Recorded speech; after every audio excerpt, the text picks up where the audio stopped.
사람들은 저마다 자신을 소개하는 방법이 있습니다. 저는 어디 어디에 삽니다. 저는 무슨 일을 합니다. 저는 어느 교회에 다닙니다. 저는 누구의 엄마, 누구의 아빠입니다. 그런데 사실은 그것은 진짜 우리가 아닌 경우가 많습니다. 우리가 사는 동네, 그거 언제든 바뀔 수 있습니다. 우리가 하는 일, 그거 언제든 잃어버릴 수 있습니다. 그렇다면 그 모든 것을 벗었을 때의 진짜 진짜 우리는 과연 어떤 존재라는 것입니까? 삶의 정황에서 어떤 장면에서는 정말 열심히 했는데 우리 스스로가 낯설기도 하고, 어떤 장면에서는 신앙과 세상의 요구가 충돌하며 우리의 마음이 갈라지기도 합니다. 왜입니까? 우리 역할의 다중성이 우리 정체성의 중심을 흐리게 되면 우리는 대체 누구의 시선으로 인생을 살아야 하는지 흔들리게 되기 때문입니다. 오늘 본문은 그러한 배경 가운데 있는 자들에게 전하는 베드로의 편지입니다. 1세기 로마 제국 당시 그리스도인들은 전체 인구 중에 1%도 되지 않는 극소수였습니다. 사회 곳곳에서 압박을 받았습니다. 유대인들에게는 배교자라고 손가락질을 받았고, 로마인들에게는 황제 숭배를 거부하는 불순분자 취급을 당하였습니다. 직장에서는 동료들과 술잔을 기울이며 제사에 바쳐진 고기를 거부하였다고 사회 부적응자 소리를 들었던 것이 1세기의 그리스도인들이었습니다. 오늘날 우리의 모습과 비슷하지 않습니까?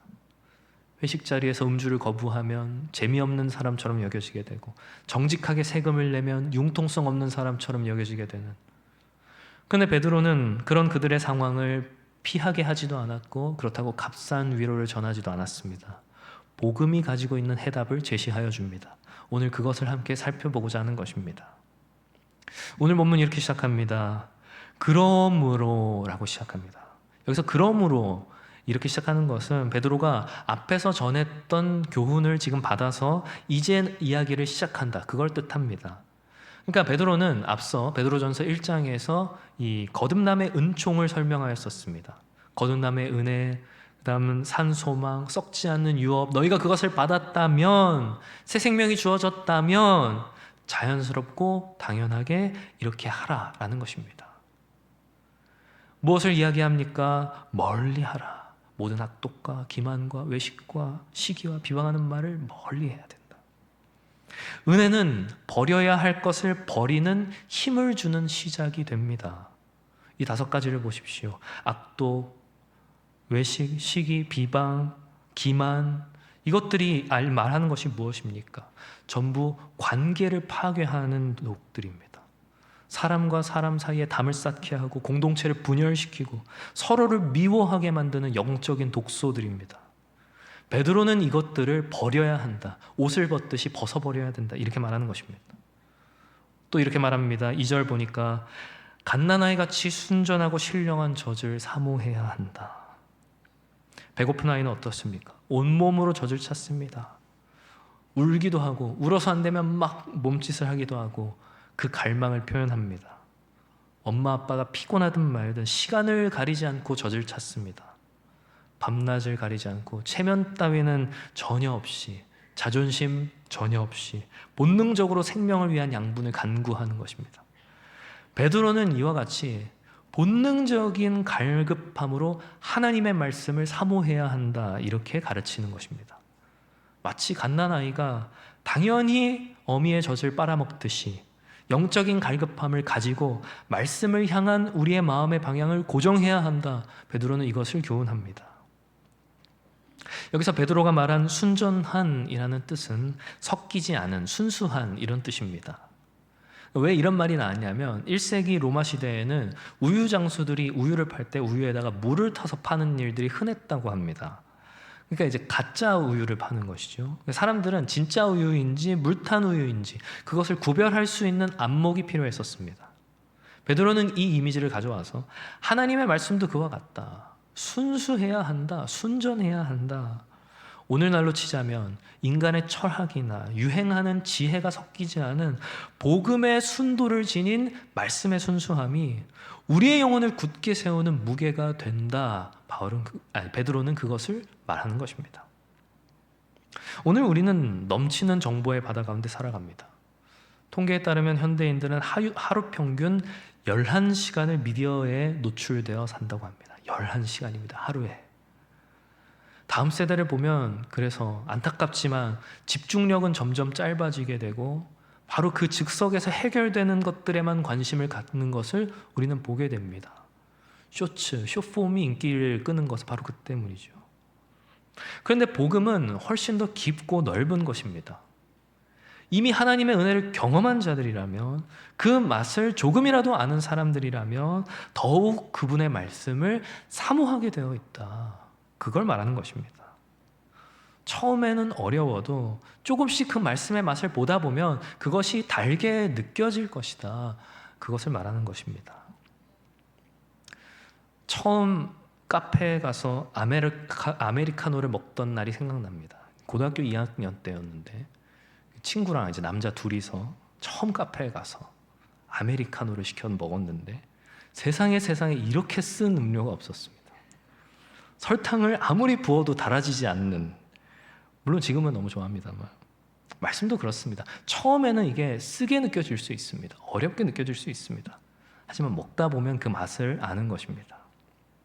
성화는 단숨에 끝나는 사건이 아닙니다. 그렇게 되면 얼마나 좋겠습니다만 그렇지 않습니다. 평생에 걸친 여정입니다. 아이가 매일 젖을 먹으면서 조금씩 자라나듯 우리의 영적인 성장은 날마다 말씀을 통하여서 서서히 이루어집니다. 이게 우리 개혁파 장로교에서 말하는 성화의 점진성입니다. 하루하루 말씀과 기도 생활 가운데에서 조금씩 그리스도를 닮아가는 것. 말씀은 우리의 생각을 새롭게 하고 우리의 마음의 방향을 깨끗하게 하며 하루의 작은 순종이 모여서 우리의 성품을 만들어 갑니다. 성품이 쌓여 우리의 삶의 향기가 드러나게 되는 것입니다. 아마 여기 계신 성도분들이라면 말씀이 정말 너무나도 달다라고 하는 경험을 해보셨을 것입니다. 말씀은 단지 우리의 머리로 아는 정보가 아니라 맛보는 기쁨인 줄 믿습니다. 그 맛을 본 자들은 다시 그 맛을 찾게 되어 있습니다. 하나님 말씀의 참맛을 한번 본 사람은 계속 그 말씀을 사모하게 되어 있다는 것입니다. 큰 결단이 아니어도 됩니다. 중요한 것은 시간의 길이가 아니라 우리의 마음가짐입니다. 하나님과 만나고 싶다라는 그 간절한 마음으로 말씀 앞에 나아가는 것, 그것이 시작입니다. 물론 말씀이 달콤하지만 어렵다 느껴질 수도 있습니다. 수천 년 전에 쓰인 책이고 문화도 언어도 상황도 다르니 그럴 수 있습니다. 하지만 분명한 것은 우리의 영혼의 갈급함은 말씀이 아닌 다른 것으로는 채울 수가 없다는 것입니다. 영적인 허기를 세상의 것으로 채우려고 하면 그것이 일시적인 만족감을 우리에게 줄 수 있을지는 모르지만 근본적인 해결은 되지 않습니다.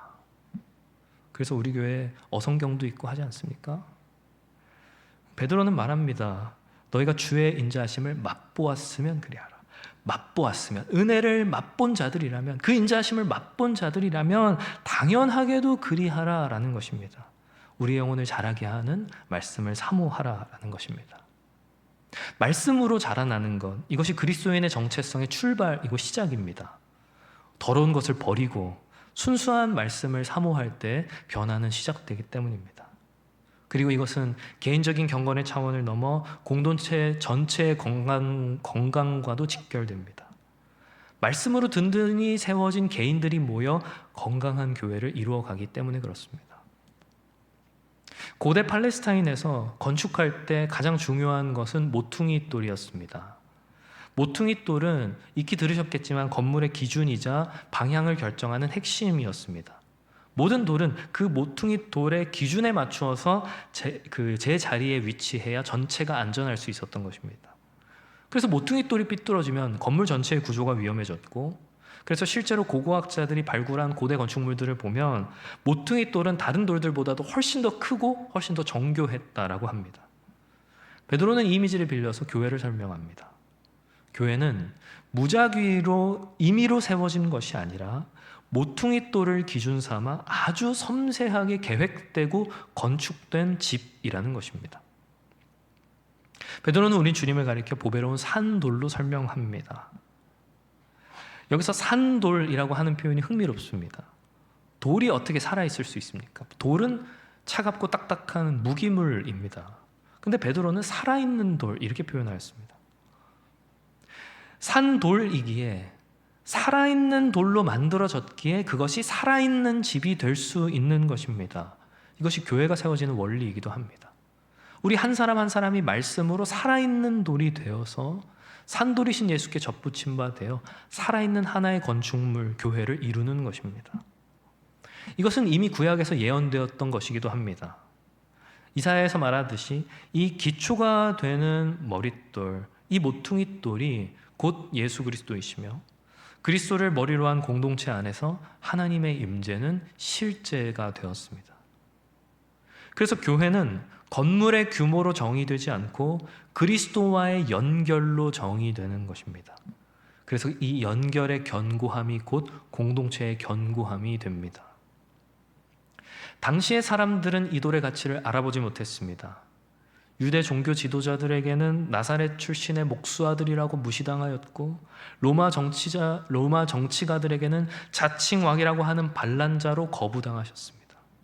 결국 제자들에게 배신당하여 십자가에 못 박혀 죽으셨습니다. 사람들에게는 버림받은 돌이었지만 하나님께서는 이 돌을 가장 귀하고 소중한 모퉁이 돌로 사용하십니다. 중요합니다. 우리의 평가가 아닌 하나님의 선택이 가치를 결정한다는 것입니다. 너무 중요합니다. 오늘날 많은 이들이 교회에 실망을 표합니다. 그리고 실제로 교회 안에 여러 가지 문제들이 있을 수 있습니다. 완벽한 사람이 없으니 완벽한 교회도 있을 수 없습니다. 하지만 교회란 완벽한 사람들의 모임이 아니라 모퉁이 돌 되신 그리스도께 맞추어 함께 세워져 가는 공동체입니다. 하나님께서는 그 가치를 보시는 것입니다. 우리가 얼마나 완벽하냐가 아니라 그 모퉁이 돌 되신 주님께서 얼마나 완벽하신가, 그것으로 가치를 평가하시는 것입니다. 그래서 우리의 중심은 언제나 그리스도여야 합니다. 오직 예수 그리스도만이 교회의 머리이시며 기준이 되십니다. 우리는 그분 주위에 맞물려서 서로가 서로를 떠받치는 돌들입니다. 이것이 안정되어야 주변도 안정될 수 있습니다. 그리스도를 중심으로 둔 공동체, 많은 이들에게 이 돌은 보배가 맞지만 그렇지 않은 이들에게는 부딪히는 돌이자 걸려 넘어지게 하는 바위가 됩니다. 왜 그렇습니까? 그리스도에게 문제가 있는 것이 아니라 그리스도를 중심에 두지 않은 자들, 그들 자신이 문제가 되는 것입니다. 그러니 걸려 넘어지는 것입니다. 그리고 이제 9절 본문의 절정이 나옵니다. 같이 한번 읽겠습니다. 시작. 제가 자막을 안 드렸네요. 제가 읽겠습니다. 그러나 너희는 택하신 족속이요 왕같은 제사장들이요 거룩한 나라요 그의 소유가 된 백성이니. 이 네 가지 칭호가 들어갑니다. 택하신 족속, 왕같은 제사장, 거룩한 나라, 하나님의 소유된 백성. 이것은 출애굽기 19장에 약속하셨던 약속의 성취이기도 합니다. 택하신 족속이라고 하는 것은 우리가 우연히 그리스도인이 된 것이 아니라는 것입니다. 하나님께서 그 영원 전에, 창세 전에 우리를 선택하시고 계획하셨다, 부르셨다라는 것을 의미합니다. 또 왕같은 제사장이라는 것은 우리가 하나님과 사람 사이를 중재하는 거룩한 역할을 맡았다, 그것을 의미합니다. 또 거룩한 나라라는 것은 이 세상과 구별된 하나님의 통치를 받는 공동체라는 의미이고, 하나님의 소유된 백성이라는 것은 하나님께서 친히 자신의 독생자의 값을 치르고 사신 보배로운 존재가 되었다는 것을 뜻합니다. 그렇다면 이러한 정체성을 가진 우리가 서로 시기하고 질투하고 비방할 이유가 어디 있단 말입니까? 우리는 각자 다른 은사와 달란트를 가진 서로 다른 돌들입니다. 어떤 돌들은 보이는 곳에, 어떤 돌은 보이지 않는 기초 부분에 놓여질 수 있습니다. 하지만 그 모든 돌들은 다 하나같이 소중하고 귀하고 필요한 돌들입니다. 정교하게 짜여진 건축물에 작은 돌 하나만 빠져도 건물은 불안정해질 수밖에 없습니다. 모든 돌들이 제자리를 찾고 서로를 받쳐줘야 견고한 건물이 될 수 있는 것입니다. 이어서 11절은 베드로의 호칭이 바뀝니다. 사랑하는 자들아, 이렇게 부릅니다. 베드로가 개인적으로 신령한 저진 말씀을 사모하며 또 공동체적으로는 그리스도를 모퉁이 돌로 하여 하나의 건물을 이루는 바로 너희는 나의 사랑하는 자들이라 이렇게 말하며 권면하는 것입니다. 여기서 거류민과 나그네는 그냥 일반적인 보통 표현이 아닙니다. 그냥 여행자를 의미하는 것이 아니라 이것은 법적인 지위를 뜻합니다. 그러니까 무슨 말이냐면 어떤 지역에 살고는 있지만 시민권은 없는 사람을 뜻한다는 것입니다. 즉, 이 세상에서 우리의 위치는 시민이 아니라, 이 세상의 시민이 아니라 이 세상의 순례자, 나그네라는 것입니다. 현실은 어떻습니까? 우리는 마치 이 세상이 우리의 고향인 것처럼, 이 세상이 우리의 전부인 것처럼 집값과 자녀의 교육과 노후 준비에 마음을 쏟으며 그렇게 이 땅에 뿌리 내리고 살아가지는 않습니까? 이런 고민이 다 잘못되었다는 뜻이 아닙니다. 우리는 현실에서 살아야 하고 책임져야 하는 가족들과 일들이 있습니다.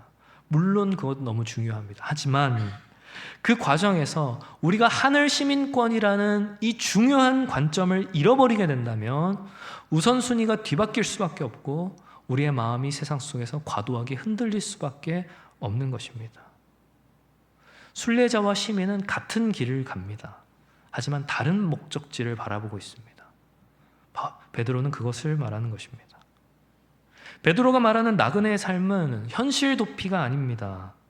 세상에서 손을 떼고 산속으로 들어가라는 말이 아닙니다. 오히려 세상 한복판에서 선한 일을 적극적으로 행하되 그 목적이 자기 과시가 아니라 하나님의 영광이어야 한다. 그것을 말하는 것입니다. 우리에게는 초연함과 세상에 대한 초연함과 거룩한 책임감이 함께 따라가야 합니다. 세상에서 살되 세상에 물들지 않고 세상을 떠나지 않되 세상을 변화시켜 나갈 수 있는 그런 삶이 우리에게 요구되는 것입니다. 어려운 균형입니다. 그 중간 지점에서 지혜롭게 살아가는 것, 그것이 우리 그리스도인의 삶입니다. 순례의 가장 큰 위험은 목적지를 잊고 길가의 유혹에 머무는 것입니다. 그래서 베드로는 권면합니다. 영혼을 거슬러 싸우는 육체의 정욕을 제어하라, 이렇게 말하는 것입니다. 어떻게 제어할 수 있습니까? 어떻게 제어한단 말입니까? 우리의 정체성을 부여잡는 일, 그거밖에 없습니다. 우리의 정체성을 붙잡을 때 유혹은 분별되고, 그리고 그것이 분별될 때 우리 안에 참된 자유가 자라나게 되는 것입니다. 베드로는 우리의 자유를 가지고 우리의 삶의 구체적인 사회적 관계 속에서 주를 위하여 순복할 것을 명령합니다. 놀랍지 않습니까? 베드로가 여기서 말하는 순종의 대상을 보십시오. 왕, 총독, 이런 이들에게 순종하라는 것입니다. 1세기 로마 제국에서 그리스도인들은 정치적으로 소수일 수밖에 없었습니다. 아까도 얘기했지만 황제 숭배를 거부하고 검투사 경기를 보지 않고 우상에게 바치는 제사에 참여하지 않았습니다. 그리고 이러한 행동은 종종 오해와 비난을 불러왔습니다. 베드로는 그 상황에서 지혜로운 대응 방식을 가르치는 것입니다. 때로는 세상 권력에 순종함으로, 그리고 때로는 선한 양심을 따라 견고히 서는 방식으로 하나님의 뜻을 내보여야 한다라는 것입니다. 무조건 세상 권력에 복종하라, 그 말이 아닙니다. 주를 위하여 하라, 이렇게 말하고 있습니다. 주를 위하여. 하나님 나라 가치를 드러내기 위하여서 때로는 순종함으로, 때로는 선한 저항으로 하나님의 뜻을 주를 위하여 드러내라, 그것을 말합니다. 성도 여러분, 우리는 각자가 속한 자리에서 선한 영향력을 끼칠 수 있습니다. 어떻게 가능합니까? 직장에서는 정직하고 성실한 직원으로, 학교에서는 배려하고 남에게 도움을 주는 학생으로, 가정에서는 더 사랑하고 섬기는 가족으로 말입니다. 그렇게 우리의 작은 선한 행실 하나하나가 모여서 하나님의 영광을 드러내는 아름다운 증거가 된다고 베드로는 말하는 것입니다. 작은 것 하나여도 됩니다. 버스에서 자리를 양보하는 것, 마트에서 줄을 잘 서서 기다리는 것, 약속 시간을 잘 지키는 것, 별거 아닌 것 같지만 이것이 우리가 세상 속에서 하나님의 영광을 드러낼 수 있는 방법이 됩니다. 때로는 손해보는 것 같고 남들 다 그렇게 하지 않아서 나 혼자 바보 같아 보일 때도 있겠지만 그럴 때마다 우리는 정체성을 기억해야 합니다. 우리는 택하신 족속이요, 왕같은 제사장이요, 거룩한 나라이고 하나님의 소유된 백성이라는 사실을 말입니다. 나그네의 초연함과 이웃사랑의 적극성이 함께 할 때 그리스도인의 삶은 비로소 균형을 얻게 됩니다. 세상에 속하지만 세상을 사랑하지 않고 세상과 구별되되 세상을 섬기는 삶 말입니다. 이것이 베드로가 제시한 삶의 방향입니다. 어떻게 가능합니까? 성령께서 도우시면 가능합니다. 혼자서는 힘들지만 모퉁이 돌 되신 우리 주 예수 그리스도와 함께하는 공동체가 함께라면 할 수 있는 것입니다. 사랑하는 성도 여러분, 말씀을 맺으려 합니다. 말씀으로 자라나는 개인적인 성장, 그것에서부터 시작하여서 그리스도를 모퉁이 돌로 하는 그 공동체의 건설을 거쳐 마침내 세상 가운데에서 하나님의 영광을 드러내는 나그네와 순례자로서의 삶까지, 이 모든 것의 핵심은 그리스도 안에서의 우리 정체성에 있습니다. 우리는 누구입니까? 기억해야 됩니다. 택하신 족속이요, 왕같은 제사장이요, 거룩한 나라요, 하나님의 소유된 백성. 내 학벌이 흔들려도, 내 직업을 잃어버려도, 내 재산이 날아가도 세상 누구도 우리에게서 빼앗을 수 없는 이름, 세상이 변해도 결코 변치 않는 우리의 정체성입니다. 그리고 이러한 우리의 정체성이 우리의 선택과 말, 행동과 태도를 이끌어 가게 됩니다. 우리가 완벽해서가 아니라 그리스도께서 완벽하시기 때문에, 우리가 의로워서가 아니라 그분이 우리의 의가 되셨기 때문에, 우리가 거룩해서가 아니라 그분이 우리를 거룩하게 하셨기 때문입니다. 하나님께서 우리 각자와 이 공동체를 통하여 당신의 영광을 이 땅 가운데 풍성히 나타내실 것입니다. 사랑하는 성도 여러분, 부디 바라옵기는 신령한 그 말씀 안에서 성장하고 그리스도를 중심으로 함께 세워져 가며 세상 속에서 하나님의 영광을 드러내는 나그네의 삶을 살아가는 그런 저와 여러분들 다 되시기를 주님의 이름으로 축원합니다.